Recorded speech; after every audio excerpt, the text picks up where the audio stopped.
have interconnection with each other. Okay, that's fine. There is no problem in that. Because ultimately you will somehow find a way to connect all these together. Uh, I never thought that, reading interdisciplinary could have a connectivity.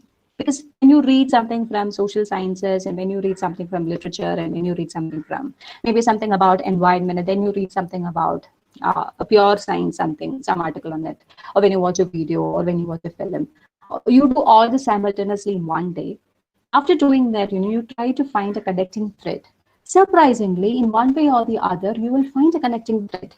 Because basically everybody is writing and speaking about life and death. Okay, there is nothing beyond that. I mean, you cannot really produce anything beyond life. Okay, whatever you're trying to produce, it is all there in life. So even if you are writing down random thoughts, and even if those thoughts are different from each other, keep jotting down in your notebook. Because someday you will find a connecting thread, and that can be a spine for the poem or for the story that you're supposed to write in future. See, this is a poem by Yehuda Amichai. And I'm not going to talk about Yehuda Amichai because that will take a little bit more time. We got a few more slides to go, and I'm already, a little bit. I guess it's 3:15 now. So please do find out who Yehuda Amichai is. Anyway, this is a poem by him, and it's titled "Laundry." Let me just read it for you. In a place where laundry is hung, no people die. None are in the wash. They'll stay at least 2 or 3 days. They won't be replaced, and they won't flutter. They aren't like the dry grass.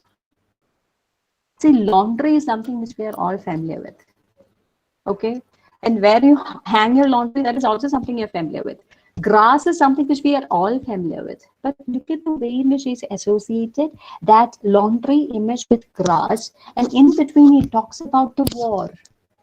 Basically, he is using a very familiar image and trying to philosophically connect that image with the dry grass, which he has of course taken from Bible, because Yehuda Amichai was well read in the Hebrew text, and he uses enough and more images from the Old Testament in many of his poems. So this dry grass image is definitely taken from the Psalms, the book of Psalms. So how he tries to connect a very normal, habitual, daily event with a very philosophical kind of an idea through another image, which is also something which you find every day when you go for a walk.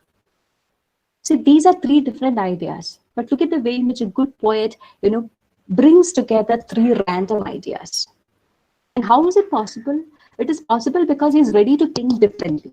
What if he also thought that, okay, I'm going to write about war, I'm going to write about death, and I'll also write about it in such a way that, all the previous war poets had written about, without giving it any connection with the living people do, because laundry definitely is being, run and hung by living ones.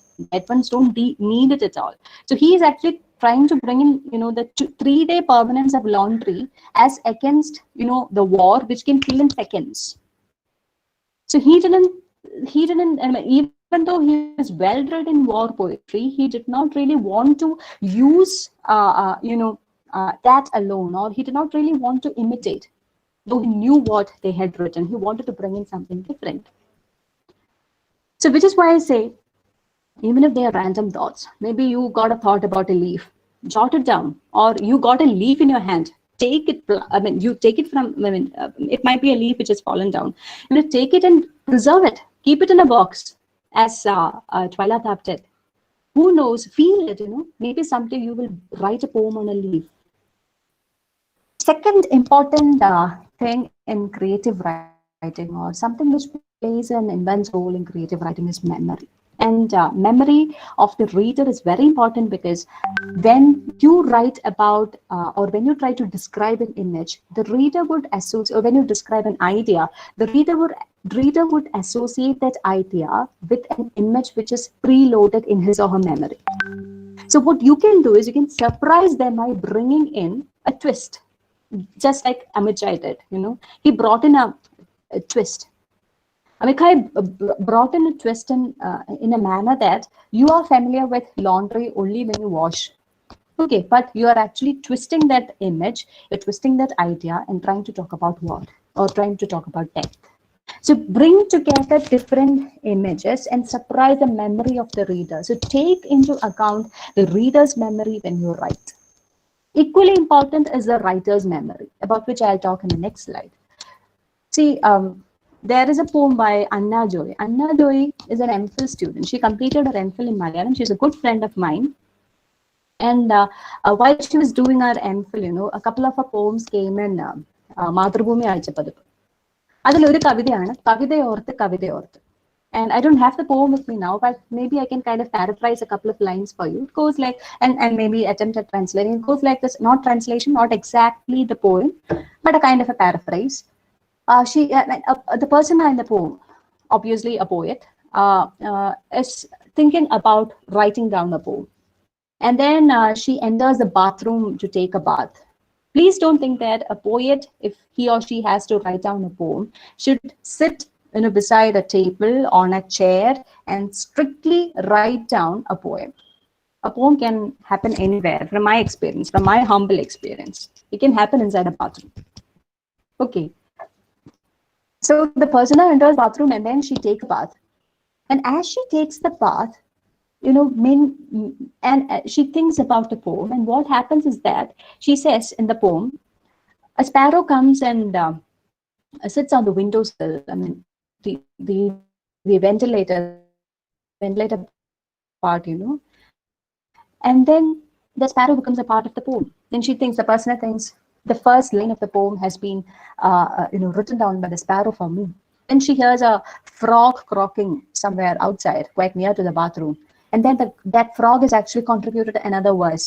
The tap is running water, so the flow of the water is compared to the flow of the poem. So by the time the person finishes a bath and thinks that I've done my bath and the poem is also done, what happens is she feels her wet hair, her damp hair, and then she finds that the poem is not over. The poem is following her because the hair is still damp. So look at the images which have been used by Anna Joy. And she is actually talking about the very process of writing by using an image which we are all habitually familiar with. She is exploring the memory of the reader. In the reader's mind, a bath is a bath. There is nothing beyond a bath in a bathroom, but there is. A good poet or a good writer will establish the fact that whatever you do habitually as a ritual, there is something beyond it. And she or he does it with the help of experimenting with the word. Experiment with the word and surprise the memory of the reader. Take a reader's memory into account. When you give a presentation, when you do a presentation, when you give a speech, you should always take the audience into consideration. If you know the audience, you'll prepare the slides accordingly. When there is a sudden change in the audience, you would feel a little bit, nervous. Why? Because the audience has changed. The memories have changed. Their expectations have changed. Take the global reading audience, the reading platform into account when you write down even a poem for a magazine. It might be only an e-magazine which is released by a department. But when you write down, make sure that you take into account a global wide reading community. Who knows, maybe your poem or your article or your story which is come or your e-magazine might be shared beyond India too. Maybe people would respond to it. I get surprising emails from people from European countries. Just one or two random emails now and then asking me questions about what I had written down. There was one of those mails I still cherish. It was by somebody who was in school, and he said this came, I guess, 8 years ago. And he said, he introduced himself and he said, I would like to take your poem as something as part of my assignment. So I just wanted to clarify with you if this is what you meant in the poem. And he gave a kind of an interpretation for the poem, which of course was quite different from what I really wanted to express. But at the same time, the spine was correct. So I thought, should I really give my interpretation? I thought, no, because the memory of the reader is important. When he or she reads the poem in a different angle, please kind of understand that their memories are different when they connect with the poem. But you should always stick on to the base. The base argument, the core idea, the motive, that was the same. That was exactly what I really wanted to convey. You know, what you call the resa, I mean, kadal. So, other so I thought I should not destroy his interpretation, saying that, no, this is not what I wanted to convey. That was something else. How dare you interpret it in such a manner? No. So I said, it's fine. It's good. It's a good reading of the poem. Thank you so much. That's what I said. Take into account readers' memories, because that does play in creative writing. Another thing which we should all, kind of remember is to reread and memorize those people who have gone before us. See, Marcel Proust, he translated and annotated John Ruskin for 12 years, and also Balzac and Flaubert. You know, I mean, what do you mean by annotation? For example, there is a novel by Flaubert. What he did was, he would simply copy down that novel by hand, or he would type it down on his typewriter. The entire novel, or maybe a couple of chapters. There are many good writers who have done it. You know, they just follow the style just to get an idea about the basic style of the writer. You should not simply read a book and say that, oh, this is the style in which this particular person has written. No, that is not the way. That is not the way in which you can really experiment with or bring out a new style. Because when you actually write down what somebody else has already written, you're actually flowing along with the style of the writer in one way or the other. You get to know what really happens at the other end of the writer's mind after writing down maybe 3 or 4 books, after annotating it, or maybe translating books, just for the fun of it. Do it. Because that is a way in which you study writers who have gone before you, who have done better work than you, who have done the best work in the world, I would say. So this is something which is very important, I would say. Masters are very important. You can critique your master only if you know your master. If you don't know your master, then you are not efficient enough, or your ability is not sufficient enough to start critiquing him or her. Memory workout is where your memory plays the role. That is very important. A writer should have memories. You should definitely be able to remember what happened in your life. And you should be able to give due credits to whatever that happened in your life in the most fitting manner, trying to connect it with the basic idea when you're trying to write. So memory workout is very important. Daily, you should do this memory workout. Vocabulary, this is something which I'm sure that all teacher students have heard from their teachers, that you should learn at least 4 or 5 new words a day. You should keep yourself updated with the new additions in the Oxford dictionary, etc., etc. You should always have a thesaurus with you. Try to learn synonyms. You have a word, and then especially if you're a poet, if you use the same word again and again in one poem, readers would get bored. There'll be nothing new in it. But you have to kind of drive that idea in, which is why you're using it again and again. And then you can use a synonym of the word. So be familiar with vocabulary. Learn vocabulary. That is very important. Then there is a memory workout of the setting, the character, the plot, etc., etc., which you should be able to remember. See, what quite often happens is, we might have read 100 books, but we are totally forgetful of the names of the characters. People like me, we forget, I forget names so fast. So names of characters, the setting, the plot, everything, I mean, it was there when we read, but afterwards it was not there. The best thing to do is to write down a review for every book you read, not to publish anywhere, but to keep it for yourself. Okay, memory workout of the structure of whatever you read, whatever that goes into the making of a book. Keep a memory diary. Now, this is different from jotting down your random thoughts. Memory diary is different. Memory diary is a diary which you should have in hand, like, writing down your observations of people and places and objects. For example, you are walking back from your college to your house and you pass by a workshop. You see a tire, maybe the tire of a bus. Okay, observe the tire. See, I'm not joking. You should do it. Observe the tire. Spend some time. People may call you. That is what I told in the very beginning. If you want to become a good writer, you should be able to turn your back against the majority. Let them call you mad. You are in the process of making a work, which the same people might appreciate later. So observe the tire, see the grooves, count the number of grooves, observe what has been written on the tire, feel the tire. The texture is important. Imagine that you want to write a poem or a story about a bottle. Message in a Bottle by Sparks, Nicholas Sparks, I guess, something which I read a long time ago. You should feel bottles before you write down a poem on a bottle. Just like Tap said, keep a cardboard box. Collect as many bottles as you would like to. Okay, and then kind of bring out what you feel about a bottle.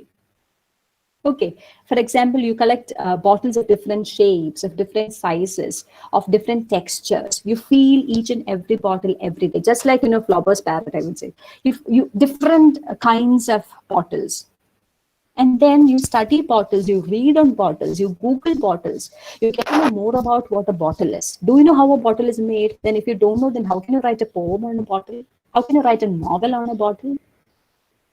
Okay, so doing research is important. Keeping a memory diary is important.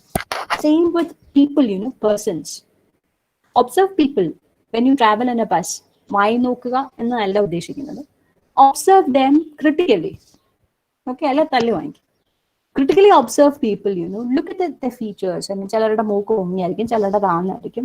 So that when you write down, when you actually sketch a character, you can bring in differences. Maybe there are 5 characters in your story, or maybe there are 3 characters in a story. What if all the characters have the same features? I mean, you're not writing about triplets, right? You're writing about 3 different people. So you need material. Observe people in your own house. Have you observed your mother, your father? Have you observed your mother when she drives a car? Have you observed your father in the kitchen? Reverse also. Okay. Have you observed your mother in the kitchen? Have you observed your father when he drives a car or a scooter? Observe people, their mannerism, because all that will definitely add on to your memory diary, which you should record it. Chumma observe ചെയ്തിട്ട് പോവുകയല്ല. We should be able to write it down and keep a record of it. And that is the way to do a memory workout. So readers' memories are important. Writers' memories are important. And in writers' memories comes all this. Vocabulary, you memorizing people have gone before you, the setting, the character, keeping a memory diary for yourself, etc. And the third part, which I wanted to share, was where does creative writing happen? I'm sure that you're familiar with the Left Behind series, at least a few of you, which was co-authored by Jerry Jenkins, and he says it can happen anywhere. I have a very close friend of mine. Her name is R. Sangeeta. She's a Malayalam poet. And R. Sangeeta used to commute from Chennai to Kottayam. And once she told me that there are times when she wrote down poems inside the bus. Okay, you have a smartphone with you. Everybody got a smartphone, especially with the e-learning in. You all have smartphones right now. So you have the opportunity to scribble down a poem anywhere. That doesn't mean that the poem that you write in the past will be the poem that you publish. No, you will be doing the editing later. As I told in the beginning slides, don't edit when you write.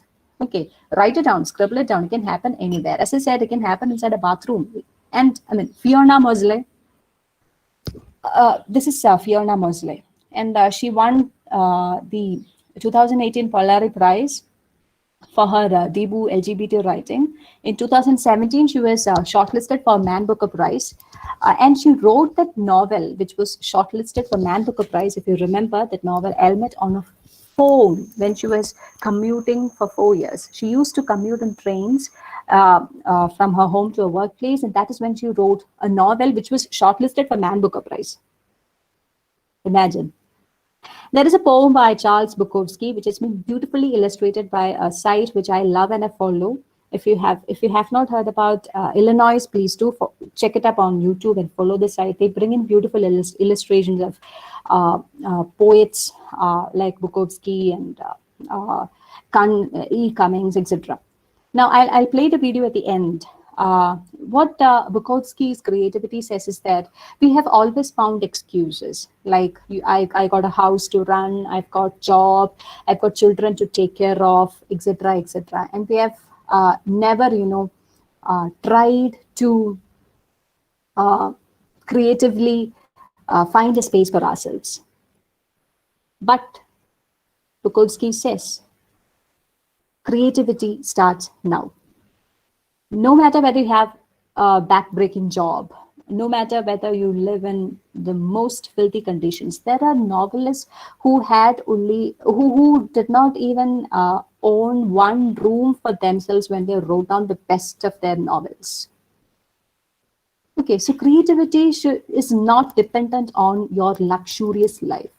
We have this image of a writer sitting on a chair in front of a table in an AC room with all the windows closed, with very fancy pens that you can ever imagine and the best paper that is ever. I'm going to tell pictures on social media narrative when you simply Google writing. No, it need not necessarily be. Even you, one among you, can be a Man Booker Prize winner years later. You have such talent in you. The only thing is that you should start. See, you want to learn bicycling. How do you learn cycling? You learn cycling only when you start to cycle, right? As long as you're afraid of the bicycle, how you're going to ride the bicycle? So start.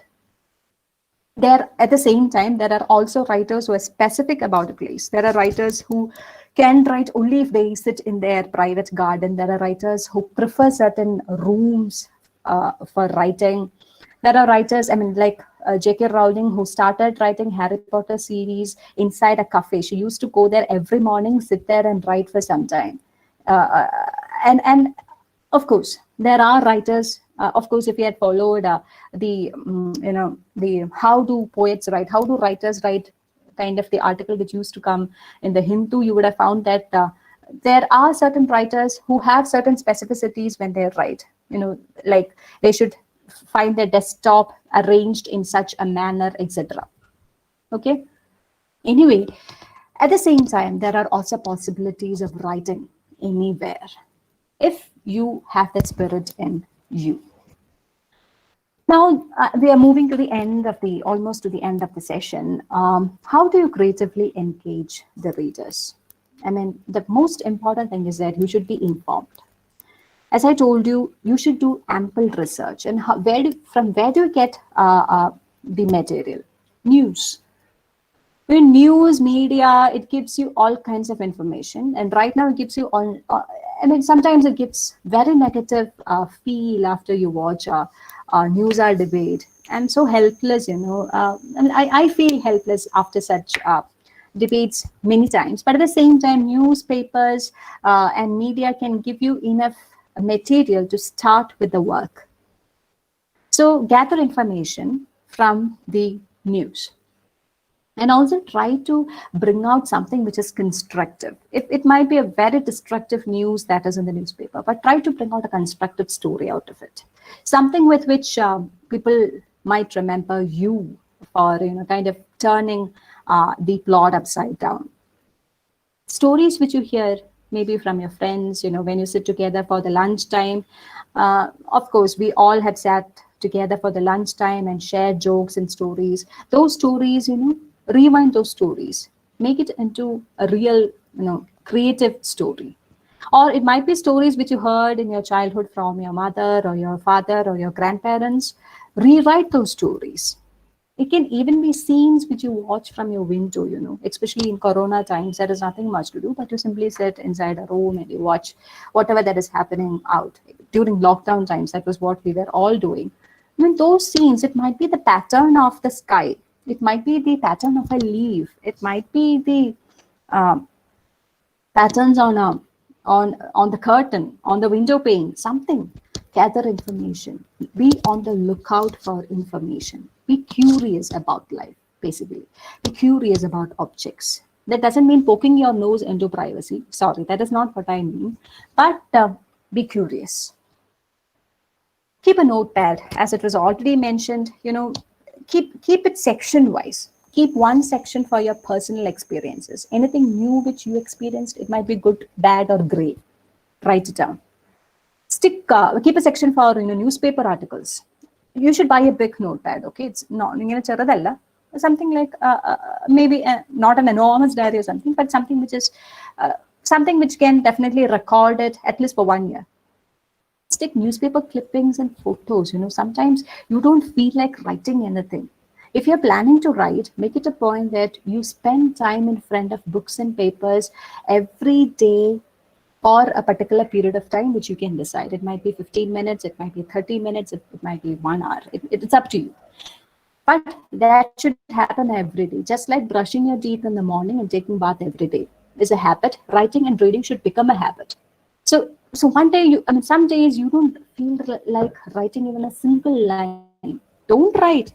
But something which you can do is, check the newspapers, check the old newspapers, or check magazines. You might find a photo which is interesting. Cut it down and paste it in your notepad or in your journal. Keep a section for maybe stories or poems or creative writings which you would maybe one day you were doing something and you really feel like writing down 2 lines. Take your diary and jot it down. Keep a section for that. Divide your notepad into sections. Okay. Now, this is not something which I say at random. These are things which good writers do. Please don't think that when a writer brings out an exceptional novel, he or she wrote that story right from the beginning till the end in one sitting, on one in one space, and everything was directly poured onto the paper. No, it need not necessarily be.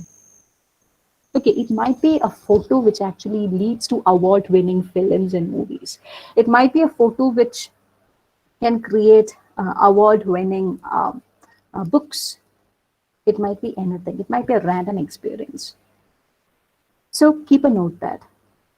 Now, this is very important. This is going to be almost the last slide.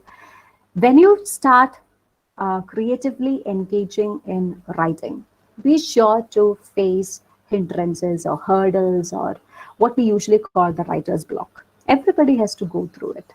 And when you sit, nothing comes out. There was a time when you just have to take the pen and then the story just flows out of the pen. But Daphne Grant, who runs the publication coach, in one of the interviews, she gives two basic suggestions to counter this writer's block. She says, as I already mentioned, don't edit when you write. Keep writing. You can do the editing at the end. Now, the reason is, number two, she says, when you edit, you are going on the focused mode and not on the diffuse mode. See, focus mode and diffuse mode are two things which I'm not going to explain right now. If you are not familiar with it, of course, you can find it on the net. Everything is available in Google, okay? There are courses which are being run by Coursera and TEDx and all, where they talk about the brain, where they talk about psychology behind learning. So focus mode is that particular mode in which you concentrate on a thing and your brain and your nerves, they are all focused on one thing. It's pure concentration. Okay. And that You don't let your brain to think parallelly. Sometimes that is important too, because otherwise, if you let the brain run all the way all the time, of course that need not necessarily be good, especially when you study. But when you do editing, you are on a focused mode. The focus mode happens when you do editing, because you're focused on correcting, on finding out the wrong and making it right. But when you do creative writing, keep it on a diffuse mode. And many experts have suggested mind mapping. When you start writing a story, don't start writing it from the beginning. Don't write it, just like it comes in the form of a book. Don't write it from the beginning onwards. Like the way in which we usually write, don't write a story like that. But when you start writing, do a little bit of mind mapping. This is actually something which I did for this presentation. I did this mind mapping for this presentation, wherein you have, and I'm sure that you're all familiar with what mind mapping is. You have the core idea written. Paper is actually turned into the horizontal landscape mode. You have the core idea written in the middle, and then you connect. You write the sub ideas here and there, and then you connect these ideas with lines, and finally it resembles, just like the nerves running here and there. And then the brain gets an idea that it can expand to different directions rather than stay focused on one thing alone. That is what she is actually somebody who has faced writer's block. She worked with the newspapers for a long time. And then she's also somebody who actually runs creative workshops. And this is what she says, that when you do creative writing, keep your brain on diffuse mode, because it should go other ways. If you feel you're stuck, take a break. Go out for a walk. You're not going to lose anything. Come back. Give it enough time to reconnect. And again, other hindrances are over planning and lack of planning. Both will hinder your creativity. When you brought out the e-magazine, the editors had planned it well. The structure, the style, what should go into it, that is very important. But sometimes, writers, they have this tendency to overplan. If plan A doesn't work, you go to plan B, then to plan C, then to D, to E, to F. They have all 5 or 6 or 7 plans all together, and when nothing works, they stop writing. Overplanning is something which can hinder your creativity. Every day need not go the way that it should go. Lack of planning is also equally dangerous. Okay, that will suffice only the spontaneous overflow of powerful emotions. Recollection and tranquility need not happen if you don't plan. Then be flexible. Sometimes the story or the poem doesn't go the way you really wanted to go. It takes on a completely new direction or in different directions. Let it be. Reading is very important, not only your genre, not only your discipline, but beyond genres and beyond disciplines. You might be a literature student. See, I had this problem, earlier I used to focus only in literature, but then later, I should definitely thank masters, such guides. Especially, one of my closest friend and guide for suggesting and for making me do criticism on criticism. Because if I had not read differently, if I had not read widely, if I had not started doing it, I think I would have stuck always on one particular theme, centered myself on one particular idea. You should go beyond discipline. Sometimes you need to read something on sports. Sometimes you need to read something on biology. You need to read something on designing. You need to read something on cooking, because you are going to write about it all.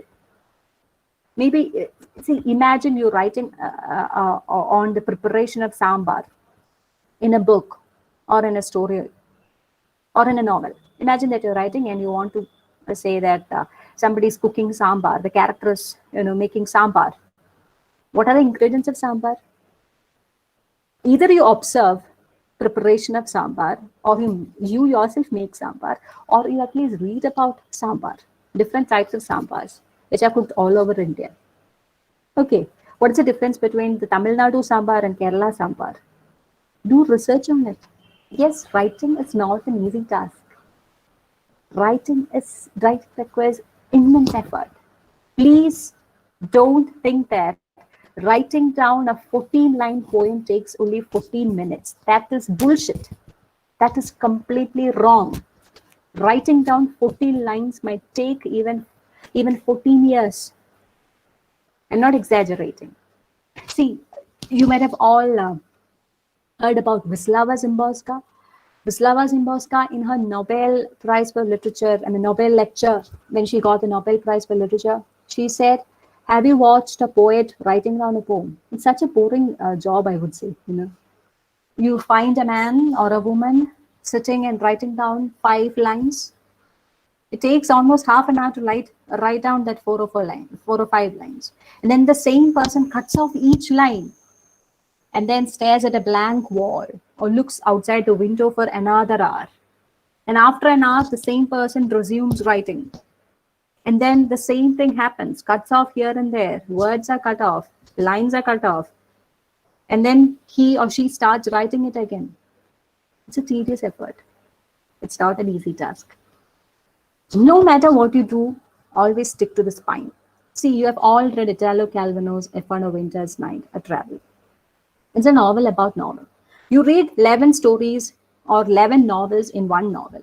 It's considered as a prime example for postmodern fiction, intertextuality, etc., etc.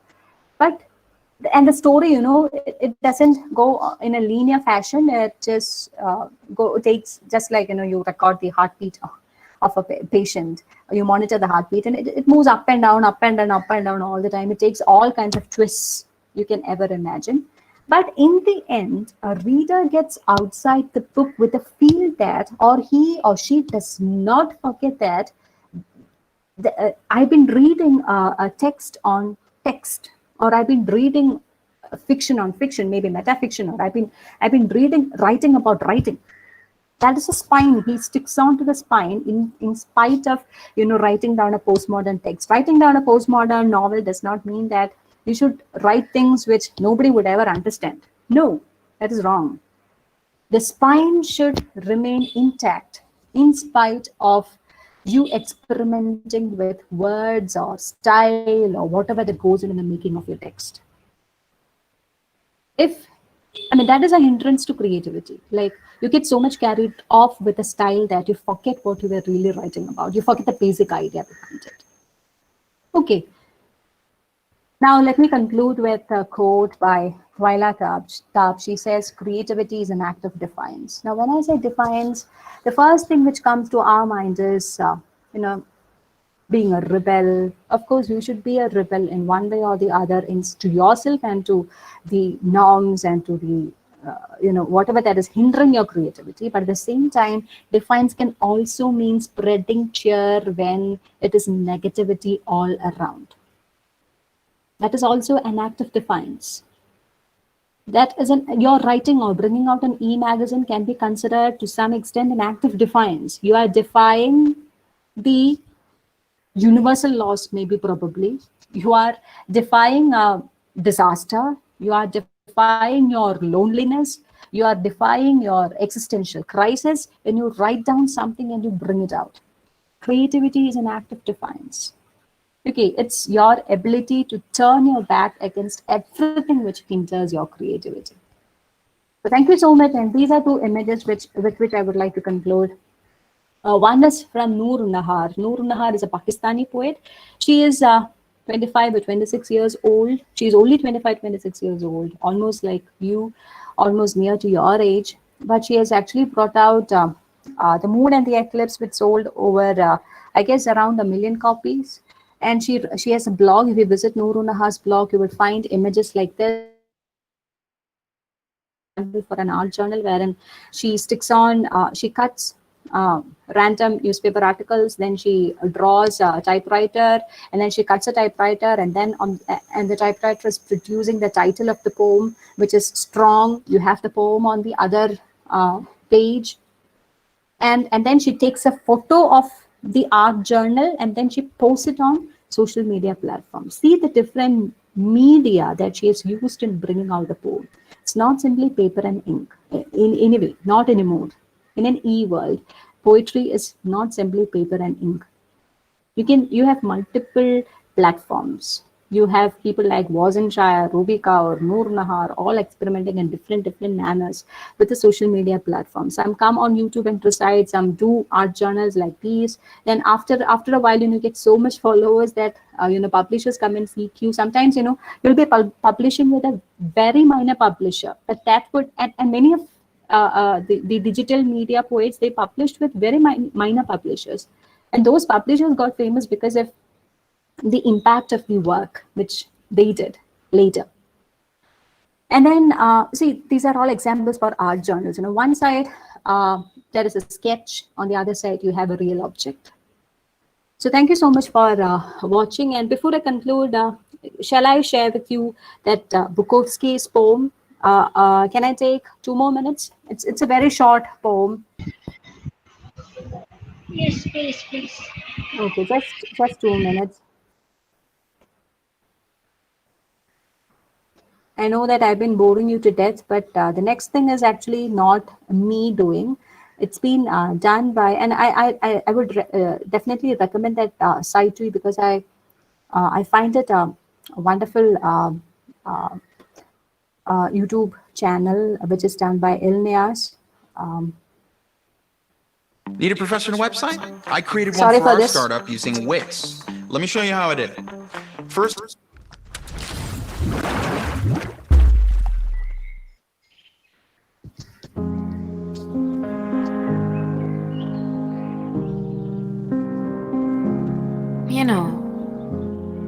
I've either had a family, a job. Something has always been in the way.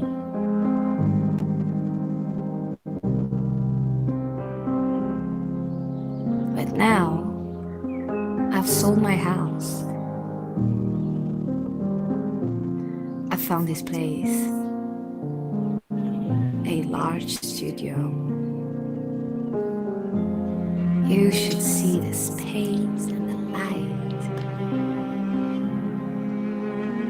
For the first time in my life, I'm going to have a place and the time to create.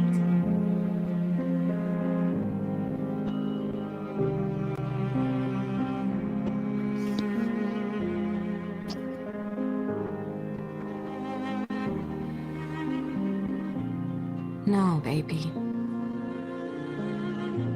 If you're going to create, you're going to create whether you work 16 hours a day in a coal mine,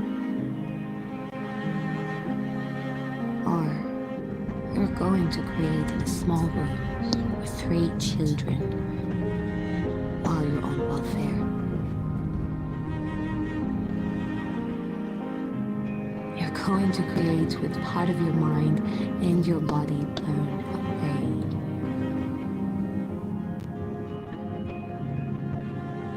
Going to create blind, crippled, demented.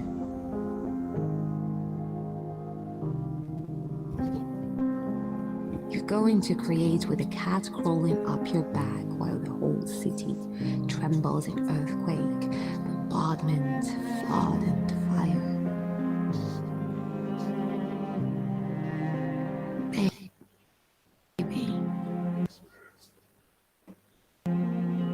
Air and light and time and space have nothing to do with it. And don't create anything except maybe a longer life to find new excuses for.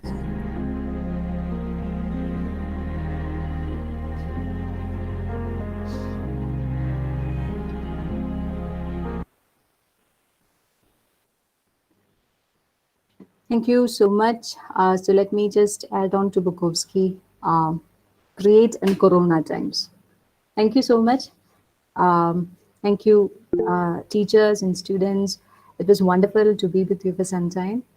If you want to ask me something, maybe I can take a couple of questions if the coordinators are okay with it. Please take the activity seriously. Thank you so much. Thank you so much, Nithya.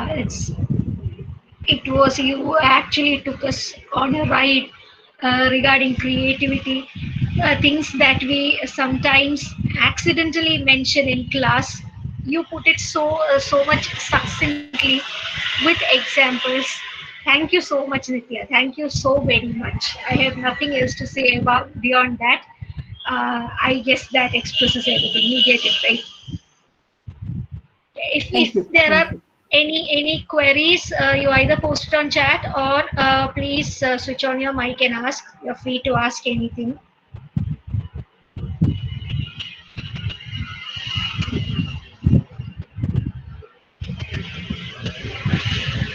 Anybody with questions? Anything, questions or comments or anything that you have to say? Thank you for the comments in the chat box. I'm reading the comments. I mean, if you have any question, then we can have it now. Otherwise, I know that it's been a long session. I'm so sorry. I started at 2:40, 2:45. It's almost You 4 now. stuck to time, Nithya. You stuck precisely to the time. I was looking at it. You asked me for one and 1.5. You stopped Yeah. with that. Okay. Anyway, so apparently no questions. I suppose. Daya, are you around? Yes, ma'am. Yes. So maybe we could move on to vote of thanks. Thank you, Both of Nithya. them. I have to personally thank you for this because so making it so wonderful, so much. Even I feel like writing, though I don't write, but you have shown me the way. Thank you so much. Thank you so very much for that. Okay, there. Ma'am, I have a Ah, yes. question. Yeah. Okay. Chelsea. Yes, ma'am. Chelsea has Uh, comments. Okay. yes, ma'am. Ma'am, it's like I also have these weird, imagination and all those things. Like if I see some leaf and I'll be like, oh my God, I'll be connecting and all those things. How can I develop that? I mean, like, I am like short of words and I go for vocabulary. Okay, I'm learning. Okay, and how can I improve my thing? I mean, what can I do for that? I guess your question is when you look at an object, you have got all kinds of imaginative ideas regarding it, but then when it comes to putting it into words, you find it quite difficult. Am I right, Yes, Chelsea? ma'am. Yes, Okay. ma'am. Okay. See, initially writing, have you written before? Do you write? I write, but like, I have kept it for myself. Okay, so you didn't contribute to the e-magazine. No, no, I'm You're doing my bachelor's third degree year. Yeah, student. Okay, yeah, yeah. okay, okay. Chelsea, the first thing that you should do is you should feel confident about yourself. See, as I said, as long as you keep things for yourself, you will never get an idea about. The very question which you asked me, you will never get an idea whether what you've written is something which can be, kind of given out to the world, or whether it is something which is supposed to be in the wastebasket. You just show it to someone, just get a feedback, maybe by somebody who you're so confident enough to show to, maybe one of your teachers, maybe somebody who comes from the literature background. The first thing that you should do is, if you've written down and if you have not shown it to anyone, then you should do this. I got such friends, who write beautifully, but they face, some of them face the same problem. They have this inhibition in them. They feel that maybe it's something which you've acquired from your childhood. Maybe somebody had corrected you then and there when you presented something new. Maybe it might be of one of your parents or your teachers or your grandparents or somebody. Somebody said, no, this is wrong, what have you written? Maybe something is an obstacle in you. But the first thing to do is to, courageously come out of it. Be confident of yourself. No matter what you've written, just show it to someone. Maybe they would criticize you. Maybe they just throw it in the wastebasket. Let them. You always have another copy with you, right? So, and if they throw it in the wastebasket, start editing. Okay, you get an idea, you look at a leaf, you find the pattern interesting, you get all those imaginative ideas. Don't write a poem or don't write a story. Start a memory diary. You just if we can, don't pluck the leaf and hurt the plant. Okay, if that leaf has fallen down, if it's there on the ground, take it up and keep it inside a diary, and then look at that leaf every day, feel the leaf for a couple of days, and then you jot down what you feel about the leaf randomly. And then after 1 or 2 weeks, you start working on your random thoughts into an idea. Maybe when you look at a leaf, you are inspired to write about something just quite different from a leaf. Maybe after 2 weeks, you will be only, looking at the leaf and writing about an entirely different idea. Or you be writing about something which has got no connection to leaf in the real world. That's fine. That's okay. Okay, but what I would say, Chelsea, I should do, if you have got, I mean, you said that you do the vocabulary workout and all. So if you got enough vocabulary, start keeping a memory diary. Okay, and don't end with a memory diary. You nourish the memory diary for some time, and then you bring out a poem. Maybe after a couple of weeks, or maybe after 1 month, or maybe it'll take 2 months. It's okay. That gestation period is necessary. Okay, you should not bring out a part living fetus out. That gestation period is important, but at the same time, it has to come out. I Okay, hope miss. I've Thank answered. you. Yes, ma'am. Thank you so much. Nithya, you have a question from Yeah. Chandana in the chat box. Okay. You listed the features of good writers, the characteristics of their way of writing. Ma'am, can you just say your way of differentiating something good or bad while you take it into your space of writing and living? Okay. Chandana, thank you for the question. The first thing which I should say is, as I began this presentation, I said there is no one right way to writing. I find different names on the screen, so I'm randomly going to say it. Maybe Amala feels that this is the right way to write, and that is quite different from Akhil's, and that is different from Lia's, and that is different from Anupama's. Okay, there is no one right way to present an idea. There are only right ways. It may not always be the best way, and we are not looking out for best writers. See, I hope you have heard this particular quote, which goes something like this: if every other bird stops singing except the cuckoo, how can you call it a forest? In a forest, every bird has to sing. There are varieties of emotions. I mean, take the Swingara Rasa, take love. Okay, love has got different shades. The way in which I express love is different from the way in which Anupama wants to express it on paper. Okay, because my experience is different from Anupama's experience, which is different from Geetu's experience, which is different from somebody else's experience. Okay, and when I write a love poem, that will be definitely be different from somebody else's. Why? Because my experience is different. So there is no right way, there is no best way, but at the same time, we need to improve our writing. That is what I want to underline. I can write, a poem or a story, but and then I can declare myself to have done with the story. But that will be the end of your career. I mean, if you're planning to take up you're planning to come out as a writer, because you will have to steel yourself to all kinds of criticism.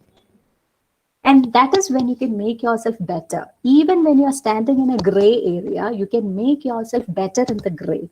When you stand in any color that you choose, you can make yourself better in it if you keep yourself open to criticism. So I hope I've answered your question. There is nothing, there is really, good and bad. They are compartments which you have to buy, which you have to, surpass, I would say. There is nothing bifurcated between good and bad. There is no eternal bad. Nothing is eternally bad. Nothing may be eternally good. It can all, crisscross one upon the other. So what you and I can do is, seize the moment and do what we are supposed to do, without bothering much about whether my writing is good or whether it is mediocre. First, write, and then let us listen to others.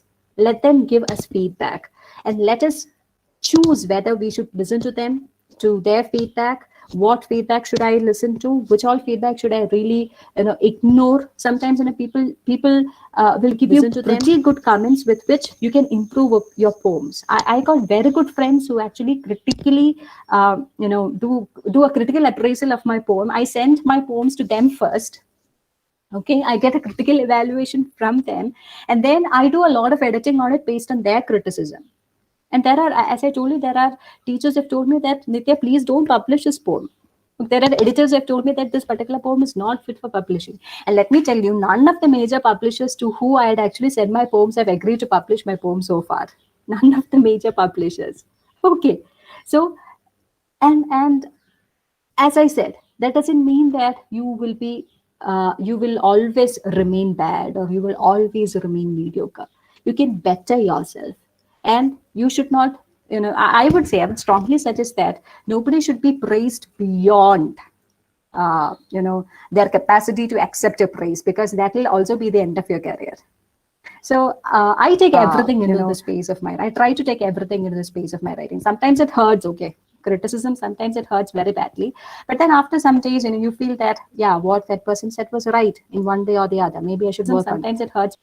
Okay, so I take everything into writing and living too. I try to take everything into it, and I've stopped, differentiating between the good and the bad, and I take life as it is, as it comes. That is what. But then after, I hope I've answered at least something about what Chandana really asked me.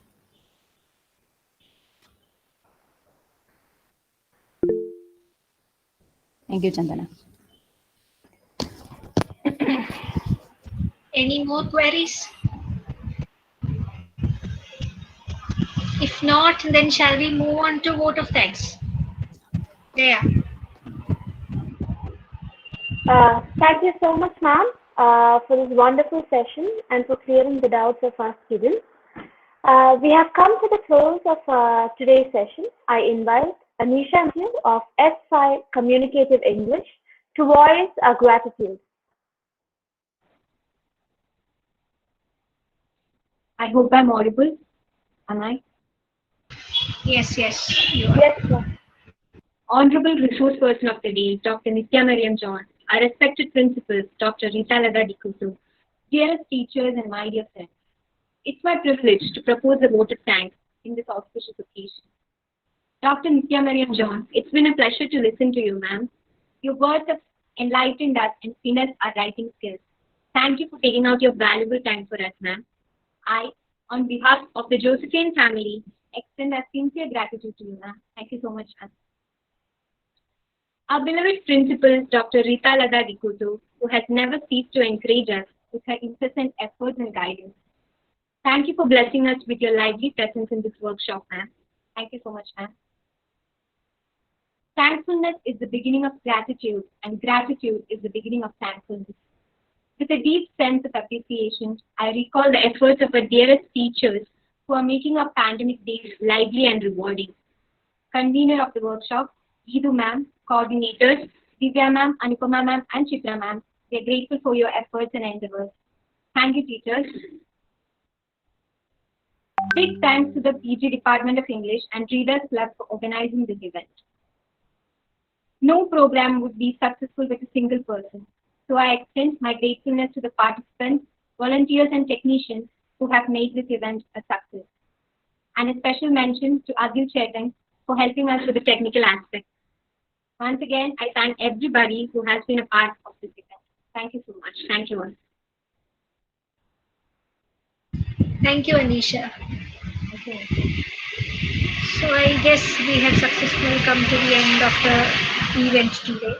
This was part 1 of the writing workshop, and part 2 we have slated for 18th. Hopefully it will take place on that day itself, which is going to be on content writing. Thank you, Nithya, once again for accepting our invitation and doing such a wonderful job.